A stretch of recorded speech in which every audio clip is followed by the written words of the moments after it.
Hello. So I love the pipe analogy, and I've been thinking about it a lot, and I just want your guidance. You're always great in giving me guidance on this. So I've definitely been laying new pipe since you said it, and I love thinking about that. And in the new pipe, all the people in my life are happy and joyful and helpful and wonderful. And then I have... Strangers, huh? They really... yes, they are. They actually are. They're the same people.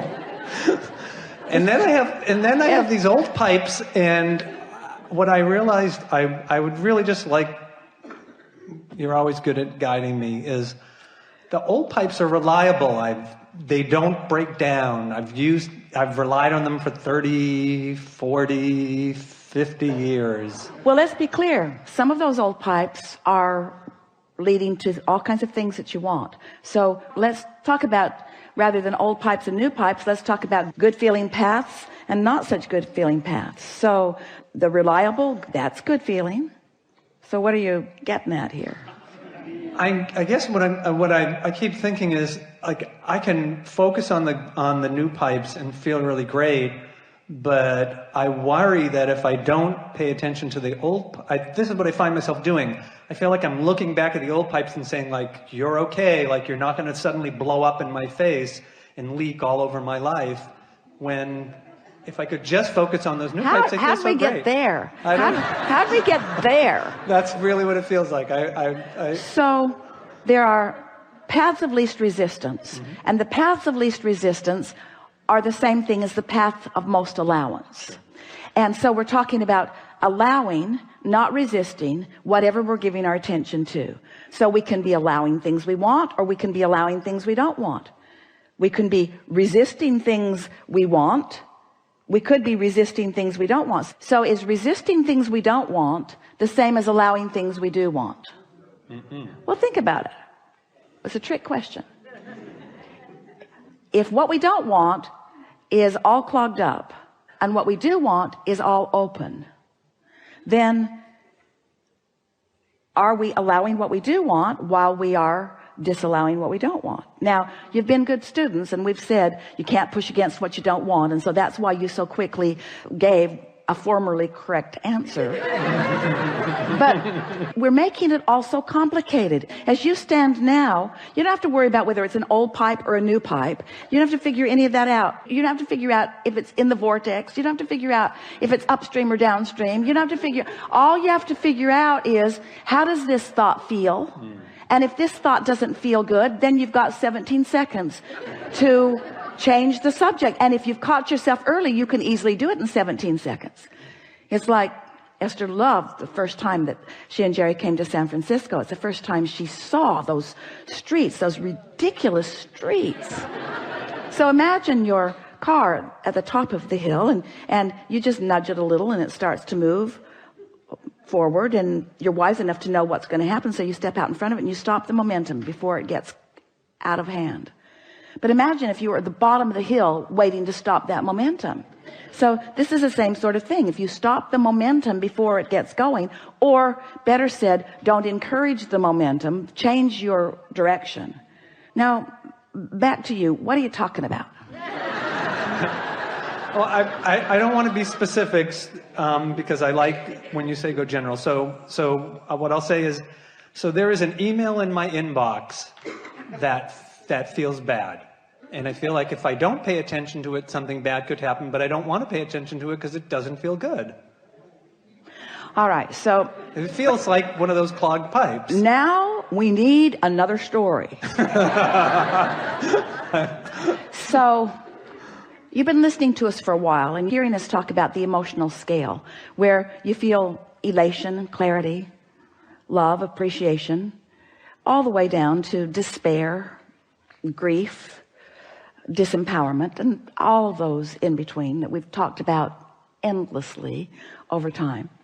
So let's say that somehow, and we'll talk about how in a little bit, you managed to go to bed feeling pretty good, appreciating something. You went to sleep, you woke up, and as soon as you woke up, it was your determination to reach for thoughts that felt good to you. So you managed to find one of those good feeling vibrations. Now, we're describing that as your point of attraction. Your point of attraction can be elation. Your point of attraction can be frustration. Your point of attraction could be fear or despair or grief. The emotion that you feel equals your point of attraction, equals your grid. So we're trying to get you to see some visuals like this spinning grid disc that equals your point of attraction. And the reason it spins is because it is powerful. It is gathering things that are a vibrational match to it. And so you literally are walking around in this day on one of these spinning grid discs that feels like despair, or it feels like elation, or it feels like love or appreciation, or it feels like overwhelmment, or it feels like anger, or it feels like revenge. In other words, you're getting the sense. You can sort of feel where these emotions fall in relationship to one another. So let's say that you somehow, some way are on this high flying, good feeling disc.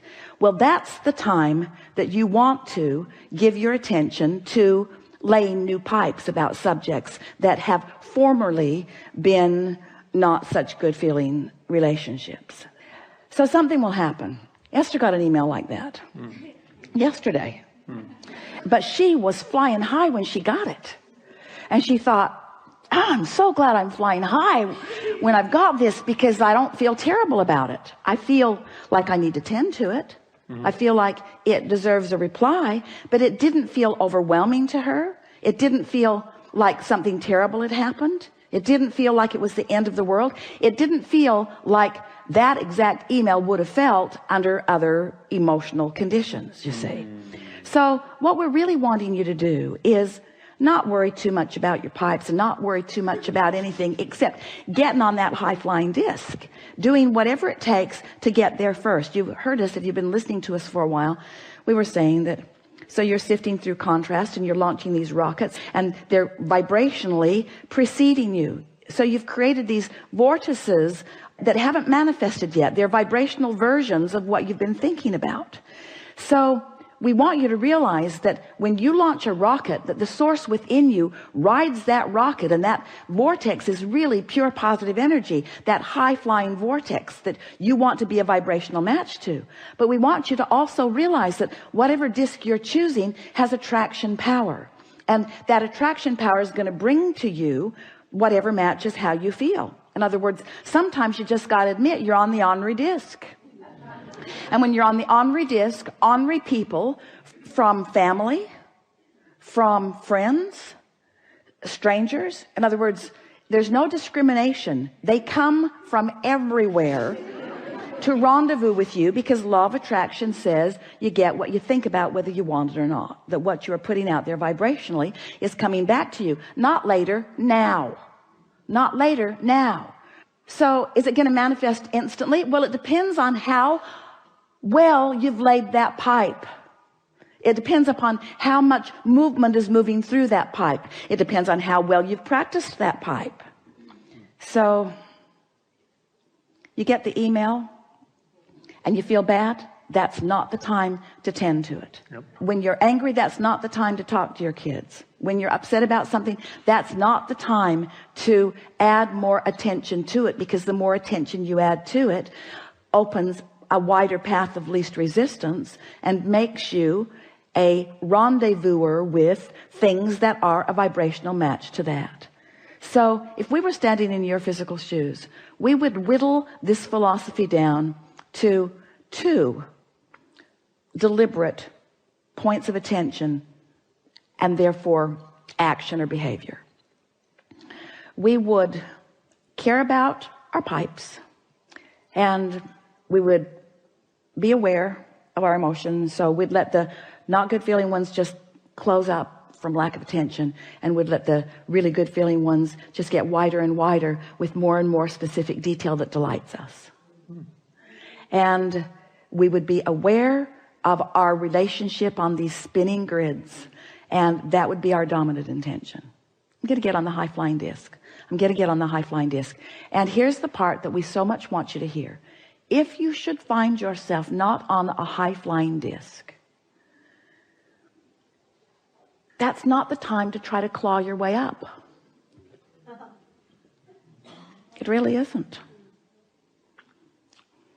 Time for another story. Best analogy we've ever given you that speaks to this. It's like you say to us, Abraham, I've fallen out of an airplane and I have no parachute. What should I do now? And we say, hang on, it will be over in a little while. Because there is a momentum going that no action is going to compensate for. And we would like you to feel that way. If you're having a fight with someone that you care about, hang on, it will be over in a little while, but it's not going to get better if you continue to have the conversation. And here's really, this is the thing that we really, if you can hear this, then you're home free on all of this. Oh, never mind. No. This is really, really, really a wonderful thing to understand. It will explain so much to you about all of your interpersonal relationships. So let's say you are on a disc of frustration and someone in your life is on a high-flying disc.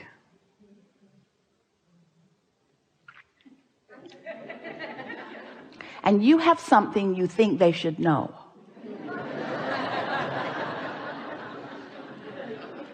So you open a conversation and they clearly don't hear you because they're still smiling.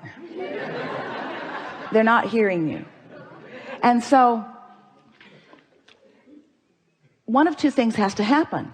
Either you have to join them on their high-flying disc, which is highly unlikely under these conditions, or they have to join you on the lower flying disc, which is more likely because you're determined to be heard. So a lot of interpersonal relationships are coming to light, aren't they?